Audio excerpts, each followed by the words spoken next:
بسم اللہ الرحمن الرحیم۔ آج ہم بات کریں گے پہلے نماز کی اہمیت اور اس کے پڑھنے کے فوائد اور نہ پڑھنے کے نقصانات کے حوالے سے۔ اس کے بعد پھر ہم دیکھیں گے کہ اس کو ہم نے پڑھنا کیسے ہے۔ ہم سب کو معلوم ہے کہ نماز اسلام کا ایک بنیادی رکن ہے نا، جیسے کہ آپ صلی اللہ علیہ وسلم نے فرمایا کہ اسلام کی بنیاد 5 چیزوں پر ہے: اللہ اور اس کے رسول پر ایمان لانا، نماز پڑھنا، روزہ رکھنا، زکوٰۃ اور حج۔ اب دیکھا جائے تو یہ کیا ہے؟ بنیاد ہے نا، ہمیں کہا جا رہا۔ جیسے ہمارے گھروں کی بنیادیں ہوتی ہیں تو ہم کیا کہتے ہیں کہ بنیاد مضبوط ہونی چاہیے، بنیاد مضبوط ہوگی تو گھر مضبوط ہوگا، کیونکہ ہمیں اپنے گھروں کی بڑی فکر ہوتی ہے نا۔ اسی طرح سے جب ہم بچوں کا اسکول میں ایڈمیشن کرواتے ہیں تو ہم کیا کہتے ہیں، ان کو پلے گروپ میں کروائیں، ان کی بیس جو ہے نا وہ اسٹرانگ ہونی چاہیے۔ اگر بیس اچھی بنی ہوگی، ٹیچرز نے محنت کی ہوگی، تو پھر کیا ہوگا، بچے جو ہیں وہ بہت اچھا پڑھیں گے، آگے جا کے ان کو پریشانی نہیں ہوگی، تنگی نہیں ہوگی۔ مطلب ہر چیز کی ہمیں ہوتا ہے کہ بیس اچھی ہو، بیس اچھی ہے تو سب اچھا ہے۔ لیکن اب یہ جو بیس ہے اسلام کی، اس کی ہمیں کتنی فکر ہے؟ اس کی فکر میں سوچتی ہوں ہمارے معاشرے میں بہت ہی کم ہے۔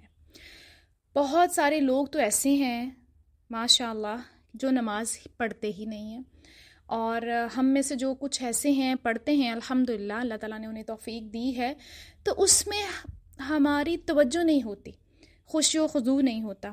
ہم بس نماز کو ایک فرض سمجھتے ہیں اور بس جلدی جلدی پڑھ کے اس کو فارغ کرنے کی کوشش کرتے ہیں، حالانکہ اس کی بہت زیادہ اہمیت ہے، لیکن ہم اس کی اہمیت کھو چکے ہیں۔ ہمیں یہ پتہ ہی نہیں ہے کہ نماز فرض ہے، اسے ہر حال میں ہم نے پڑھنا ہے۔ نماز کوئی نفلی عبادت نہیں ہے کہ پڑھیں گے تو ٹھیک ہے ثواب مل جائے گا، اور نہیں پڑھیں گے تو ایٹ لیسٹ گناہ تو نہیں ہوگا۔ بالکل بھی ایسا نہیں ہے۔ نماز تو کیا ہے، فرض ہے۔ اگر آج ہم اس کی اہمیت نہیں سمجھیں گے نا تو پھر کل قیامت کے دن یہ ہمیں کیسے بچائے گی؟ میں سوچتی ہوں کہ ہماری زندگی میں کچھ بھی ہو جائے نا تو سب سے زیادہ نقصان ہماری نماز کا ہوتا ہے۔ ہمارے گھروں میں کوئی پریشانی ہو یا کوئی بھی خوشی کا موقع ہو، ہماری نماز سب سے پہلے چھوٹ جاتی ہے۔ پریشانی میں ہم کہتے ہیں جی ہمارا دل بہت پریشان ہے، دل ہی نہیں لگ رہا نماز میں، تو نماز کیا پڑھنی ہے؟ اور خوشی میں ہم ویسے ہی ماشاءاللہ اتنے مصروف ہوتے ہیں کہ ہمیں اللہ کی یاد ہی نہیں آتی، نعوذ باللہ۔ حالانکہ ساری نعمتیں دینے والا تو اللہ ہی ہے نا، اللہ تعالیٰ نے ہی یہ خوشی کا موقع ہماری زندگی میں رکھا ہے، تو ہمیں اللہ کا شکر ادا کرنا چاہیے۔ صحابہ کرام تو اللہ تعالیٰ کی نعمتوں پر شکر ادا کرنے کے لیے ترستے تھے کہ کوئی ایسا ہمیں بہانہ مل جائے کہ ہم اللہ تعالیٰ کا شکر ادا کر سکیں۔ جب تک نماز فرض نہیں ہوئی تھی انہیں بڑا شوق تھا کہ نماز فرض ہو جائے، لیکن ہمارا حال یہ ہے کہ نماز فرض ہے لیکن ہم اسے پڑھتے ہی نہیں ہیں، بہت زیادہ کوتاہی کرتے ہیں، اور سب سے زیادہ میں سوچتی ہوں نماز میں ہی کوتاہی ہوتی ہے۔ ساری زندگی ہماری ماشاءاللہ زندگی کے سارے کام چلتے رہتے ہیں الحمدللہ، صرف چھوٹ جاتی ہے نا تو ایک نماز۔ کیوں؟ کیونکہ ہم نے سب سے پہلے قربانی جس کی دینی ہے نا وہ ہماری نماز ہوتی ہے، اور کسی کام کی ہم قربانی نہیں دیتے۔ حالانکہ نماز کی اہمیت اتنی زیادہ ہے کہ قرآن پاک کے آغاز میں ہی اس کی اہمیت بتا دی گئی ہے۔ سورہ بقرہ میں اللہ تعالیٰ کیا فرماتے ہیں؟ بالکل شروعات کی جو آیات ہیں اللہ تعالیٰ کیا فرماتے ہیں کہ اس قرآن کے اللہ کی کتاب ہونے میں کوئی شک نہیں ہے، اور اس میں ہدایت ہے متقین کے لیے۔ اور متقی کون ہے؟ جو غیب پر ایمان لاتے ہیں اور نماز قائم کرتے ہیں، اور آگے پھر اس کی مزید صفات بتائی گئی ہیں۔ اب متقیوں کے لیے ہدایت ہے، اور متقی تب بنیں گے جب ہم کیا کریں گے جی، نماز قائم کریں گے۔ اب اسی سے ہمیں اندازہ لگا لینا چاہیے کہ نماز کی اہمیت کتنی زیادہ ہے کہ قرآن جب ہمارا ماشاءاللہ شروع ہوتا ہے سورہ فاتحہ کے بعد سورہ بقرہ آتی ہے تو اسی میں بتا دیا گیا ہے تاکہ ہمیں شروع سے عادت پڑ جائے اور ہمیں شروع سے پتہ چل جائے کہ اس کی کتنی اہمیت ہے۔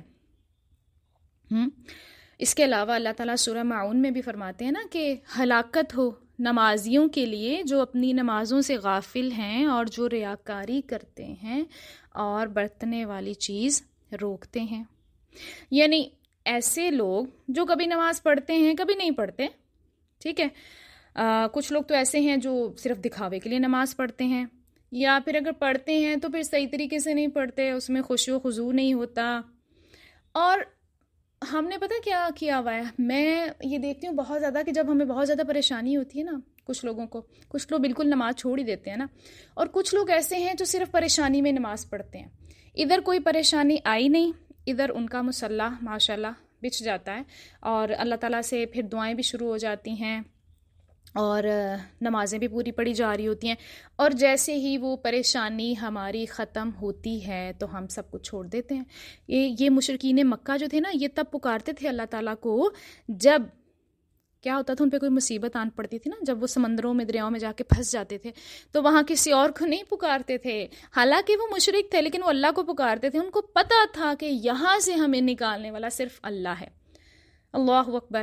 اور ہمارا بھی استغفر اللہ وہی حال ہو چکا ہے کہ جب ہمیں کوئی مصیبت پڑتی ہے تو اللہ کو یاد کر لیتے ہیں اور اس کے بعد پھر ہم چھوڑ دیتے ہیں. کسی کے پیپرز ہونے والے ہیں تو نمازیں شروع ہو جاتی ہیں، اور کچھ لوگ تو ایسے ہیں کہ وہ کہتے ہیں کہ ہمیں فرصت ملے گی نا تو پھر ہم نماز پڑھیں گے. ابھی تو مصروفیات ہی بہت ہیں ماشاء اللہ. کیا ہمیں فرصت میں کہا گیا ہے کہ نماز پڑھو؟ نماز تو ہر حال میں ہم نے پڑھنی ہی پڑھنی ہے. آپ صلی اللہ علیہ وسلم کے پاس جب کوئی بھی اسلام قبول کرنے آتا تھا تو کلمہ شہادت کے بعد غسل وغیرہ کے بعد سب سے پہلا کام جو کرواتے تھے نا وہ نماز ہوتا تھا. یعنی مسلمان ہوتے ہی نماز سے معافی نہیں ہے، اور ہم جو ماں کے پیٹ سے ہی ماشاءاللہ مسلمان پیدا ہوئے ہیں الحمدللہ، اگر صرف اس ایک نعمت کا میں کہتی ہوں ہم شکر ادا کرنا شروع کر دینا تو ہماری زندگی گزر جائے کہ ہم امت محمدیہ میں سے ہیں. سبحان اللہ. لیکن ہمیں اس کی قدر نہیں ہے. ہم پیدائشی مسلمان ہیں، ہمیں اس کی بالکل قدر نہیں ہے. اس لیے ہمیں نمازوں کی بھی قدر نہیں ہے، اس کی اہمیت کا بھی ہمیں نہیں پتہ. اکثر گیدرنگز ہوتی ہیں نا، لوگ اکٹھے بیٹھتے ہیں، باتیں کرتے ہیں، کھاتے ہیں، پیتے ہیں، لیکن جیسے ہی نماز کا وقت ہوتا ہے نا، اگر کوئی ایک بندہ ان میں سے اٹھ کے جائے اور وہ دوسرے کو کہے نا کہ آ جاؤ میرے ساتھ نماز پڑھو، تو نہیں اٹھتے. نہیں، ہمیں فلاں کام یاد آ گیا، ہمیں یہ کام یاد آ گیا، سارے کام یاد آ جاتے ہیں اور نماز کے لیے نہیں جاتے. اللہ تعالیٰ ہمیں پکار رہا ہے اور ہم نہیں جا رہے. استغفر اللہ. ویسے ہم کہیں نا کہ ہم اللہ کے بلاوے پر نہیں جاتے تو لوگوں کو بڑا غصہ آتا ہے. نہیں ایسی تو کوئی بات نہیں ہے. اللہ تعالیٰ پکارے اور ہم نہ جائیں، ہم لبیک نہ کہیں، یہ کیسے ہو سکتا ہے؟ تو یہی تو موقع ہوتا ہے جب ہم نے لبیک کہنا ہوتا ہے، لیکن ہم نہیں کہتے. عملی لبیک کہنا ہے نا، ہم نے زبان سے لبیک نہیں کہنا. عمل ہمارا خالی ہے، زبان سے لبیک لبیک کرتے جائیں تو اس کا کیا فائدہ؟ اس لیے نماز کسی حال میں ہم نے نہیں چھوڑنی. آپ صلی اللہ علیہ وسلم نے فرمایا کہ ایک ایسا وقت بھی آئے گا جب انسان صبح مومن بن کر نکلے گا اور شام کو کافر بن کر لوٹے گا. ہمارا بھی یہی حال ہے، کیونکہ نماز چھوڑنا کفر ہے نا. جب ہم باہر نکلتے ہیں تو ہم نماز نہیں پڑھتے. جی مارکیٹوں میں چلی جائیں عورتیں یا جاب پہ چلی جائیں، مجھے بتائیں کتنے فیصد لوگ ہیں جو جا کے نماز پڑھتے ہیں؟ نہیں پڑھتے. ہم لوگ بہت پکے نمازی بھی میں نے دیکھے ہیں، گھروں میں پوری 5 نمازیں پڑھ رہے ہوتے ہیں، لیکن جب سفر پہ نکلتے ہیں نا تو نماز چھوڑ دیتے ہیں. کیوں چھوڑتے ہیں ہم نماز؟ کیوں بھاری لگتی ہے ہمیں نماز؟ کچھ لوگ تو یہ کہتے ہیں کہ ہمیں دکھاوا لگتا ہے اس لیے ہم نہیں پڑھتے. اللہ اکبر. کیسا وسوسہ ڈالا ہے شیطان نے آپ کے دل میں، دماغ میں، کہ آپ ایک فرض چیز کو چھوڑ رہے ہیں صرف یہ سوچ کے کہ لوگ یہ نہ سمجھے کہ یہ بڑا نمازی بنتا ہے یا بنتی ہے اور بڑی نیک بنتی ہے اپنی طرف سے. لوگ جو سمجھتے ہیں سمجھنے دیں، ہم تو فرض ادا کر رہے ہیں نا. فرائض کی ادائیگی ہمیں دکھا کے بلکہ کرنی چاہیے تاکہ دوسرے لوگ بھی موٹیویٹ ہوں اور وہ بھی ادا کریں. ہاں، نفلی اگر کوئی بھی آپ عبادت کر رہے ہیں، نفل پڑھ رہے ہیں یا صدقہ کر رہے ہیں، کوئی بھی ایسا کام جو نفلی ہے وہ آپ چھپا کے کر لیں اپنی نیکی کو، اس کا زیادہ اجر ہے. لیکن فرائض ہمیں سب کے سامنے ادا کرنے چاہیے.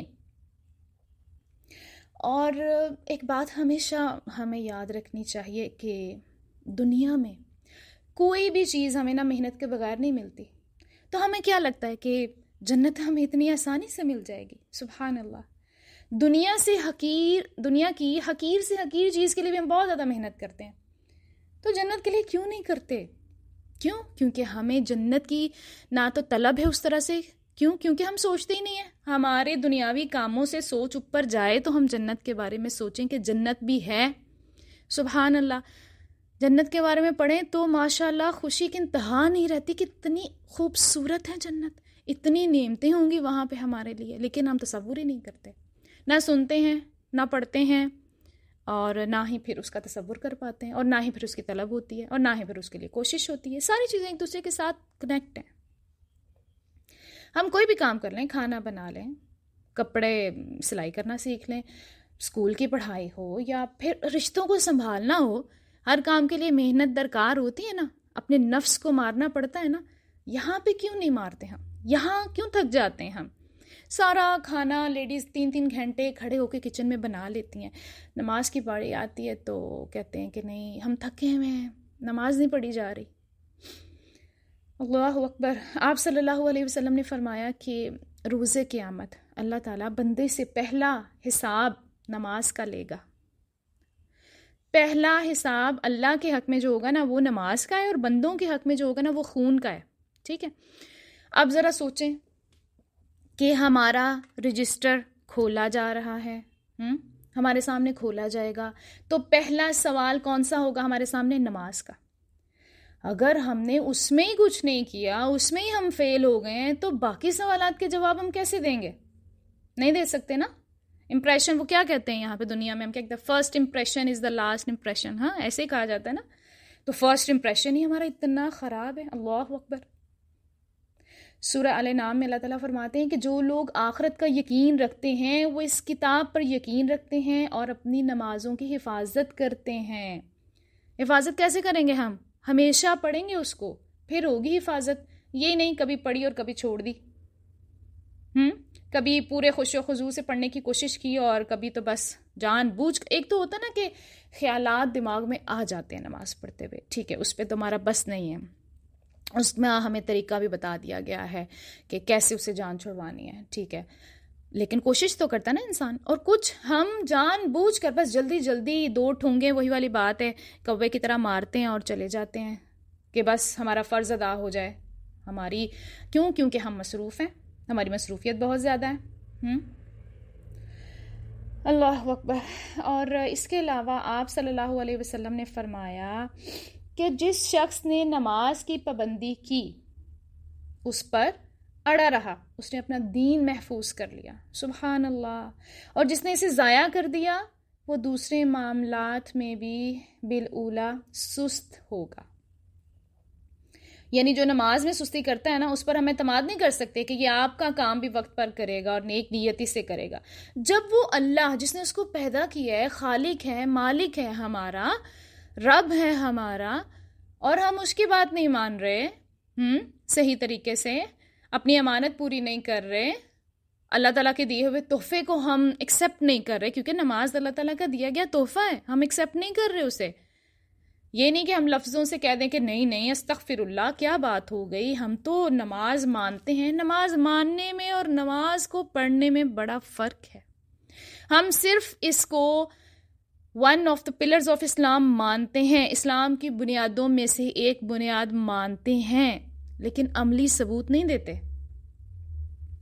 تو جو بندہ اللہ تعالیٰ کے احکامات کو پورا نہیں کر رہا پوری امانت داری کے ساتھ، اس پر ہم کیسے یقین کر سکتے ہیں، کیسے اعتماد کر سکتے ہیں کہ یہ ہمارا کوئی بھی کام پوری رسپانسبلٹی سے کرے گا؟ اور پھر کیا ہوتا ہے؟ پھر یہی نتیجہ ہوتا ہے جب وہ رسپانسبلٹی سے کام نہیں کرتے. ہمیں کتنا دکھ ہوتا ہے، ہم کہتے ہیں ہم اس کے ساتھ اتنے اچھے تھے، اور یہ چلیں اب کام والی ہمارے گھروں میں آتی ہیں نا ماشاءاللہ، انہیں کو دیکھ لیں، ہم ان کو اچھا کھلاتے ہیں پلاتے ہیں، اور پھر ہم امید کرتے ہیں کہ وہ کوئی چھٹی نہ کرے، ہاں، اور ہم سے کبھی جھوٹ نہ بولے، یا ہم بلائیں، ہمارے گھر مہمان اچانک سے آئیں اور ہم بلائیں تو وہ کبھی نہ کرے.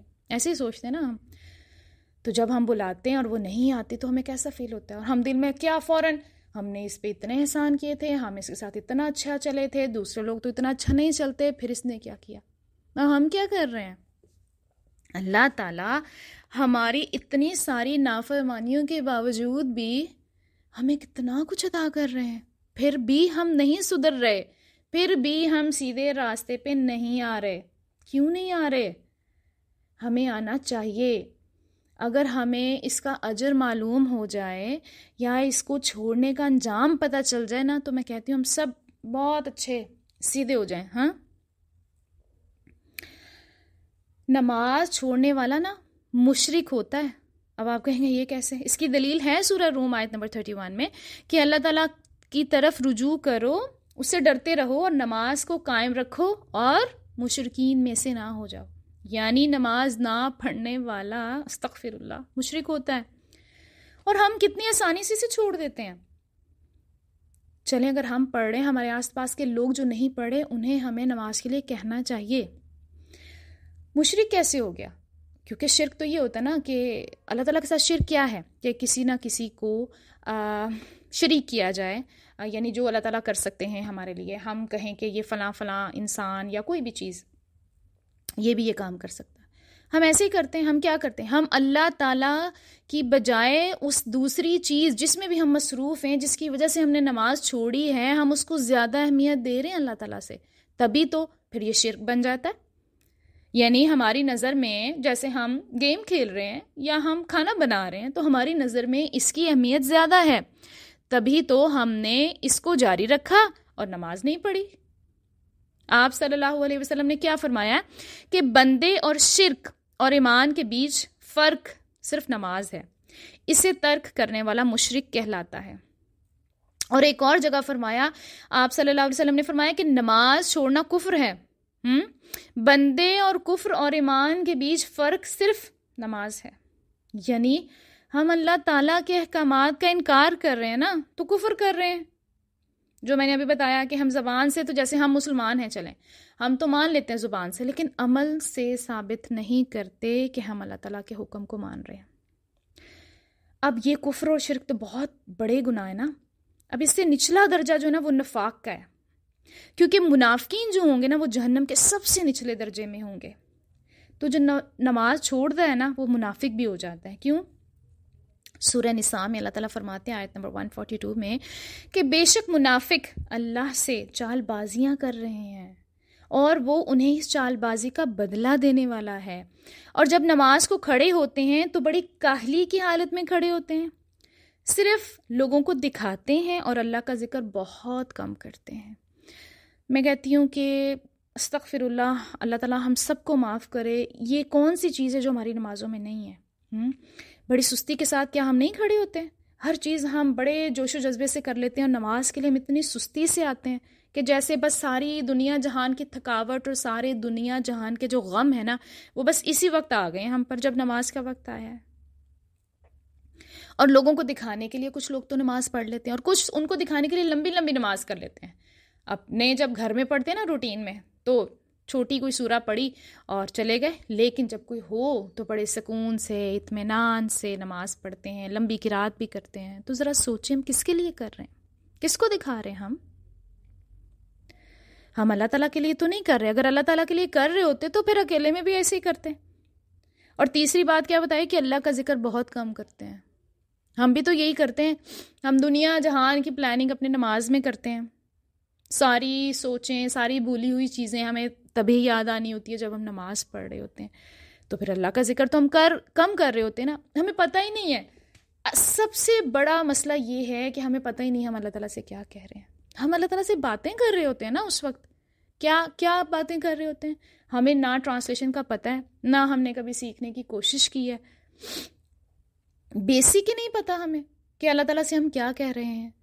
نماز کا ترجمہ کھول کے دیکھیں کبھی تو ہمیں پتہ چلے، پھر ہمارے اندر عاجزی بھی آ جائے. ہم کھولتے ہی نہیں ہیں، دیکھتے ہی نہیں ہیں، اس لیے عاجزی بھی نہیں آتی. بس ایک وہ رٹا رٹایا سبق ہے جو ہمیں ملا ہوا ہے، بس وہ پڑھ لیتے ہیں اور اپنی طرف سے ہم نے نماز کی ادائیگی کر لی ہے. ایسا نہیں کرنا ہم نے. انشاءاللہ تعالی ہم کوشش کریں گے کہ اس رمضان کے آنے سے پہلے ہم اپنی نمازوں کو بہت اچھا بنائیں. میری پوری کوشش ہے کہ ہم یہاں اکٹھے بیٹھ کے نماز کا تلفظ بھی صحیح کریں اور ترجمے پہ غور و فکر کریں، تاکہ ہمیں پتہ چل سکے ہم اللہ تعالیٰ سے کیا باتیں کر رہے ہیں. آپ صلی اللہ علیہ وسلم نے فرمایا کہ منافق بیٹھا رہتا ہے یہاں تک کہ سورج غروب ہونے کا وقت آ جاتا ہے اور وہ پیلا پڑنے لگتا ہے تو وہ بھاگ کر جاتا ہے اور کوے کی طرح 2 ٹھونگے مار کر واپس آ جاتا ہے. تاکہ کیا کرے، وہ لوگوں کو بتا سکے کہ میں مسلمان ہوں، ہاں میں تو نماز پڑھتا ہوں۔ تو یہ جو جلدی جلدی ہم نماز پڑھتے ہیں نا، یہ منافق کی نشانی ہے، استغفر اللہ۔ اس لیے نہ سستی سے آئیں نہ تیزی سے پڑھیں، اللہ تعالیٰ ہمیں بچائے۔ منافق تو واقعی ان کا تو انجام ہی بہت بھیانک ہے۔ سوچیں کہ جہنم میں جائیں گے، کافر بھی جائیں گے، مشرک بھی جائیں گے، لیکن جو منافق ہے نا وہ سب سے نچلے درجے میں جائیں گے۔ آپ صلی اللہ علیہ وسلم کے زمانے میں تو منافقوں کی بھی جرت نہیں ہوتی تھی کہ وہ نماز کو چھوڑ دیں، کیونکہ کیا ہونا تھا، اس سے ان کا نفاق ظاہر ہو جانا تھا نا۔ اور ہم کیا کرتے ہیں، ہم کھلے عام چھوڑ دیتے ہیں۔ ہاں، رمضان کا چاند دیکھ کر ہمیں نمازیں یاد آ جاتی ہیں، مسجدیں بھی ماشاءاللہ بھر جاتی ہیں۔ تو بس اللہ تعالیٰ سے دعا ہے اللہ تعالیٰ ہمیں ثابت قدمی عطا فرمائے اور ہمیں نماز کی حفاظت کرنے کی توفیق عطا فرمائے۔ آپ صلی اللہ علیہ وسلم نے فرمایا کہ جس کی عصر کی نماز چھوٹ گئی ہو نا، تو قیامت کے دن اسے اتنا افسوس ہوگا کہ اس سے دنیا کا سب مال چھن گیا ہو اور سارے رشتے ایک ہی جھٹکے میں ختم ہو گئے ہیں۔ اللہ اکبر۔ آپ سوچیں ذرا، آپ کا کتنا اچھا گھر ہے، ابھی ذرا امیجن کریں، اپنی آنکھوں کے آگے لے کے آئیں یہ گھر، یہ بچے، خاوند، ماں باپ، بہن بھائی، سبحان اللہ۔ اور اگر یہ ایک جھٹکے میں سب کچھ ختم، تباہ و برباد، دنیا بالکل فلیٹ ہو جائے آپ کے لیے، ہاں کچھ نہ بچے دنیا پہ، یہ سارا کچھ برباد ہو جائے، اس سے زیادہ افسوس ہوگا صرف ایک عصر کی نماز چھوٹنے پہ۔ کیا ہے ہمیں ایسی فکر؟ دنیا میں چلیں، یہ آخرت میں ہوگا لیکن اس ٹائم ہم کچھ نہیں کر سکتے ہوں گے، چلیں دنیا میں اس کا کچھ % تو ہمیں فکر ہونی چاہیے اس طرح کی۔ غزوہ خندق کے موقع پہ جب آپ صلی اللہ علیہ وسلم کے عصر کی نماز رہ گئی تھی تو آپ صلی اللہ علیہ وسلم نے کہا تھا کہ یا اللہ ان کافروں کے گھروں اور ان کے دلوں کو آگ سے بھر دے، استغفر اللہ۔ دیکھیں آپ صلی اللہ علیہ وسلم جیسے نرم اور شفیق انسان رحمت للعالمین تھے، وہ بد دعا دے رہے ہیں کافروں کو، کس وجہ سے؟ صرف ان کی عصر کی نماز چھوٹ گئی، ٹھیک ہے، غزوہ خندق میں، وہ بھی جنگ کا عالم تھا، ٹھیک ہے، اور ہم تو امن کی حالت میں بھی نماز نہیں پڑھتے، اور نہ ہی ہمیں ایسی کوئی فیلنگ آتی ہے کہ ہم نماز کی خاطر کسی کو چھوڑ دیں یا نماز کی خاطر کسی سے دوستی کر لیں۔ تو ہمیں اپنے آس پاس کے جو رشتے ہیں نا، جو دوستیاں ہیں، ان کو بھی لک آفٹر کرنے کی ضرورت ہے کہ ہم کہاں کھڑے ہیں، کون ہمارے دوست ہیں، کیونکہ انسان کس پہ ہوتا ہے؟ اب انسان اپنے اپنے دوست کے دین پہ ہوتا ہے۔ تو ہمیں اس لیے یہ بھی چیکنگ کرنی ہے کہ جتنے زیادہ ایمان والے لوگوں کے ساتھ آپ کی دوستی ہوگی نا، آپ کا ایمان کا لیول بھی بڑھتا جائے گا، اور جن کا ایمان کا لیول کم ہوگا نا، ان کے ساتھ رہ کر آپ بھی ویسے ہی ہو جائیں گے۔ تو اپنے دوستوں پر بھی ہمیں دھیان دینے کی بہت زیادہ ضرورت ہے۔ اور اس کے علاوہ قرآن پاک میں اللہ تعالیٰ نے بار بار کہا ہے کہ صبر اور نماز کے ذریعے مدد طلب کرو۔ اکثر ہمارے پاس نا لوگ آتے ہیں، میسیجز بھی بہت زیادہ آتے ہیں، مسائل پوچھ رہے ہوتے ہیں، کیا مسئلہ ہوتا ہے؟ ہمارے گھر میں بے برکتی بہت ہے، لڑائیاں جھگڑے بہت ہو رہے ہیں، اور کیا ہو رہا ہے جی، بچے بات نہیں سنتے، مطلب اس طرح کے بہت سے مسائل۔ سب سے پہلا سوال ہمارا اپنے آپ سے یہ ہونا چاہیے کہ کیا ہم نماز پڑھ رہے ہیں، ہمارے بچے نماز پڑھ رہے ہیں، ہمارے گھر کے باقی ممبر سارے نماز پڑھ رہے ہیں؟ جب ہم اللہ تعالیٰ کی نافرمانی کریں گے تو پھر بے برکتی تو ہوگی نا، لڑائی جھگڑے تو ہوں گے نا، پھر اس کا اثر تو آئے گا۔ ہم کیسے سوچ سکتے ہیں کہ ایک فرض چیز کو ہم چھوڑ رہے ہیں، ایک کمپلسری چیز ہے۔ سوچیں اب بچے ہیں نا، ہمارے ایگزامز دیتے ہیں، میٹرک کا دیں، ایف اے کا دیں، یا کوئی بھی دیں، کوئی بھی کلاس ہو جائے، اسلامیات اس میں کمپلسری ہے، اسلامیات کا پیپر نہیں دیں گے، باقی پیپرز میں وہ 100% مارکس بھی لے آئیں نا تو آپ کو ڈگری نہیں ملتی، ہاں۔ اور یہاں پر بھی یہ کمپلسری ہے، نماز کمپلسری ہے، نہیں پڑھیں گے تو ڈگری کہاں سے ملے گی؟ ہمیں نہیں مل سکتی۔ اس لیے جس نے جان بوجھ کر فرض نماز چھوڑ دی نا، آپ صلی اللہ علیہ وسلم نے فرمایا کہ اس سے اللہ کی حفاظت کا ذمہ اٹھ گیا، اور اس سے اللہ نے معاف کرنے کا ذمہ بھی اٹھا لیا۔ تو اللہ تعالیٰ ہمیں معاف کرے کہ ہمارے ساتھ ایسا سلوک ہو، لیکن اگر ہوا تو اس کے ذمہ دار ہم خود ہیں، کوئی اور نہیں ہے۔ اب میں کچھ ایسے بہانوں کا ذکر کروں گی جو ہم کرتے ہیں کہ ہم نے نماز نہیں پڑھنی، اور ہمارے بہانے کیا کیا ہوتے ہیں۔ سب سے پہلے ایک بڑا سا بہانہ جو ہے نا ہم نے ڈھونڈا ہوا ہے عورتوں نے، کہ ہمارے کپڑے پاک نہیں ہیں، ہم پاک نہیں ہیں۔ تو پاک نہیں ہے تو پاک کریں، اس کا مطلب یہ نہیں ہے کہ آپ نماز چھوڑ دیں۔ سوچیں اگر اسی حالت میں موت آ گئی تو کیا ناپاکی کی حالت میں جائیں گے ہم اللہ کے پاس؟ استغفر اللہ۔ اور ایک سب سے بڑی بات ہم کیا کہتے ہیں، ابھی بچے بہت چھوٹے ہیں، بچے چھوٹے ہیں تو کیا نمازیں معاف ہو گئی ہیں؟ موت کے بعد جب اللہ تعالیٰ ہم سے 5 سوال پوچھیں گے تو ان میں سے یہ بھی ہوگا کہ جوانی کہاں گزاری تھی۔ بچے چھوٹے ہیں، ہم جوان ہیں، کہاں گزاری ہم نے؟ اللہ کی اطاعت میں؟ نہیں تو کیا کہیں گے؟ جب بوڑھے ہو جائیں گے تب نماز پڑھیں گے، جب لوگوں کے لیے ہم ردی ہو جاتے ہیں، ناکارہ ہو جاتے ہیں، لوگوں کو ہماری ضرورت نہیں رہتی، تو پھر ہم اپنا وقت اللہ کو دیں گے۔ اللہ اکبر۔ اور اگر اس نوبت تک ہی نہ آ سکے، آپ بوڑھے ہی نہ ہو سکے، پہلے ہی اس دنیا سے چلے گئے، تو پھر اس لیے بچے چھوٹے ہیں یا بڑے ہیں، نماز تو نماز ہے، وہ تو فرض ہے۔ اور پھر ایک بات ہم اور کرتے ہیں، باقی بھی تو سارے نیک کام کرتے ہیں نا، اور اللہ بڑا غفور الرحیم ہے، اللہ غفور الرحیم ہے، لیکن اللہ جبار بھی ہے، اللہ قہار بھی ہے، اللہ نے جہنم بھی بنائی ہے۔ میں یہی سوچتی ہوں کہ اللہ تعالیٰ نے جہنم بنائی ہے وہ بھی کسی وجہ سے بنائی ہے نا، ورنہ خالی جنت ہی بنا دیتے اللہ تعالیٰ۔ اللہ تعالیٰ نے کیا کہا ہے کہ جہنم تیار کر دی گئی ہے، تیار ہو رہی ہے ہمارے لیے، اور اس کا ایندھن کون ہے؟ پتھر اور انسان۔ تو اللہ تعالیٰ بچائے ہم سب کو۔ اس لیے بے شک اللہ غفور الرحیم ہے، لیکن فرض ساقط نہیں ہو جاتا۔ کچھ لوگ کہتے ہیں ہمارا تو نمازوں میں دل ہی نہیں لگتا، تو کیا فائدہ پڑھنے کا؟ سبحان اللہ، میں کہتی ہوں یہ بہانہ تو بہت خوب ہے۔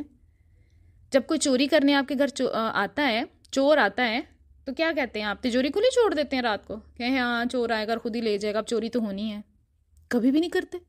جب چور آپ کے پاس آ بھی جائے نا، ٹھیک ہے، تو کیا کرتے ہیں؟ میکسیمم چیزیں انسان کی کوشش ہوتی ہے جتنے چھپا سکتے ہیں نا چھپا لیں تاکہ یہ بچ جائے۔ تو نماز میں دل نہیں لگتا تو نماز میں دل لگائیں، نمازوں کو چھوڑیں نا۔ اکثر گھروں میں بھی اور کسی فنکشنز پہ بھی جانا نا تو ہم عورتیں ظاہری باتیں میک اپ کرتے ہیں، تو میک اپ کر کے منہ دھونا پڑے گا، یہ تو سب سے مشکل کام لگتا ہے نا ہم عورتوں کو۔ منہ دھونا پڑے گا، پھر سارا میک اپ دوبارہ کرنا پڑے گا، تو اب اس چکر میں ہم نمازیں چھوڑ دیتے ہیں، چلو قضا کر لیں گے، اکٹھے کر لیں گے۔ اللہ اکبر۔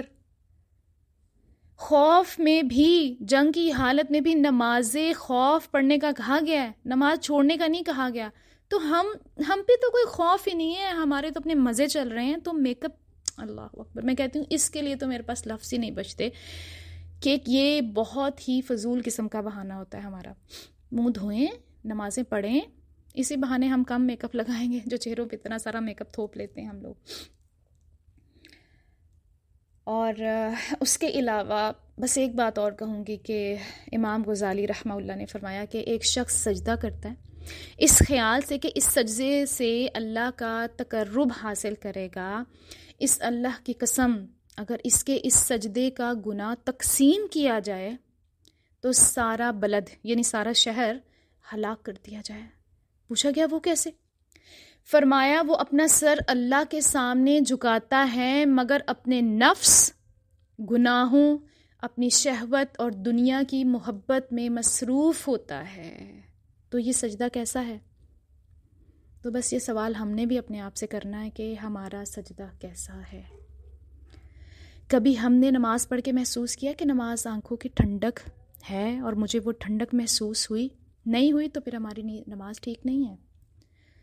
کیا کبھی نماز کی محبت نے ہمیں بے چین کیا جیسے صحابہ کرام بے چین ہو جاتے تھے؟ نہیں کیا تو پھر ہماری نماز کا کوئی فائدہ نہیں ہے۔ کیا کبھی نماز کے لیے ہم ترسیں؟ کیا رات کا ہم نے بے چینی سے انتظار کیا ہے کہ ہم اپنے رب سے اکیلے میں سکون سے کوئی بات کر سکیں؟ قرآن میں کیا ہے کہ قرآن میں آتا ہے کہ کیا مومنوں کے لیے اس کا وقت نہیں آیا کہ اللہ تعالیٰ کی یاد سے ان کے دل نرم ہو جائیں؟ اس آیت میں اللہ تعالیٰ نے ہم سے شکایت کی ہے۔ ابن مسعود رضی اللہ تعالیٰ نے کہتے ہیں کہ اسلام لانے کے 4 سال بعد یہ آیت نازل ہوئی تو ہم بہت روئے اور ایک دوسرے کو بھی یہ آیت سناتے تو لوگ گر جاتے اور رونے لگتے۔ تو کیا کبھی ہم نے اللہ کے اس شکوے کو محسوس کیا ہے؟ نہیں کیا تو ابھی بھی وقت ہے، محسوس کر لیں اور اپنی نمازوں میں پابندی لائیں۔ اللہ تعالی ہم سب کی مدد فرمائے، اور انشاءاللہ تعالی مجھے پوری امید ہے کہ ہم جتنے بھی لوگ یہاں پر اکٹھے ہیں اپنی نمازوں کو مزید بہتر سے بہتر بنانے کی کوشش کریں گے۔ اللہ تعالی ہم سب کی مدد فرمائے۔